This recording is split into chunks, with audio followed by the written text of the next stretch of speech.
The Thanksgiving event is here. Let's begin. Welcome back, everyone. Let's quickly talk about what we're getting this week, because we're not getting that much this week, to be honest. You're getting the Thanksgiving event this week, of course, where if you participate in the event, you'll be able to receive a 40% discount card. I'm assuming any skin in the store. That's a massive discount, and this is a great time for you to purchase one of those skins that are available right now. Maybe if you want to purchase that skin for Psychologist that's just been recently released, or if you want to buy something that's also going to be added this week, because in the store, we're getting some returning skins that you'll, of course, be able to use your 40% discount card on as well, including the Geisha S tier skin Shiramoku, the S tier skin for Dr. Blossom of Rebirth, the S tier skin for Clerk Creator, the S tier skin for Forward Locomotive, the S tier skin for Nightmare called Abyss, and the A tier skin for Bloody Queen Last Dance. That 40% discount card will only work for Echoes, but if you're going to be purchasing it with Echoes, this is the best time to purchase those skins. I'm not really sure how long the 40% discount card lasts, so you might want to hold on to it because there might be some more content coming in the following weeks, but definitely keep an eye out on the store for the next few weeks or so. With this Thanksgiving event, we're also getting some extra rewards, some free rewards. If you participate in the event, of course, along with the 40% discount card, you'll also be getting a special portrait called the Running Turkey Portrait and the Thanksgiving Dinner Portrait Frame. Every year they release a portrait and portrait frame that are slightly different but themed around Thanksgiving.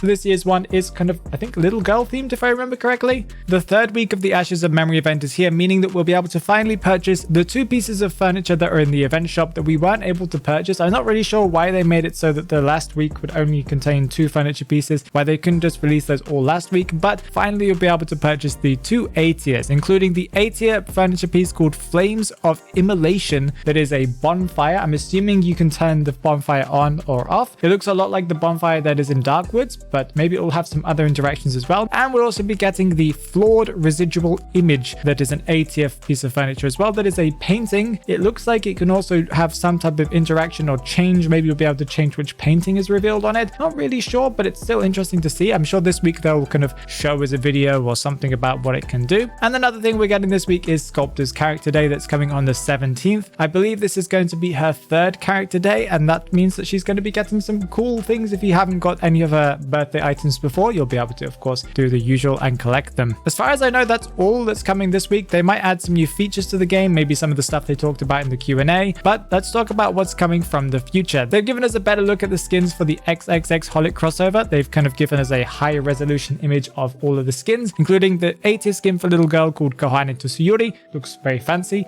of course. The mercenary A tier Shizuka Domeki, and the A tier skin for Sia called Kimihiro Watanuki, along with the Geisha S tier skin that we talked about last week that is called Yuko Ichihara. It's a really beautiful skin. I know a lot of people are excited about that. These skins, I believe, will be coming in the next essence that should be coming at the end of November, as far as we understand, according to leaks and discussions and stuff like that. Maybe around the 20-something of November. Are you worried that you're not going to have enough essences to be able to get these skins? Well, don't worry, because according to the developers of Identity V, TheDarkNester, I believe, we are probably going to be getting some extra free essences. This is from a screenshot that IDV Clue took of a post, I believe, on the Weibo account, so go and check out IDV Clue on Twitter. They announced that there are going to be 15 free crossover essences. I'm not sure if this is going to be for global. It could just be for the China server, but I believe it will probably be for us as well. So 15 extra crossover essences is quite a lot.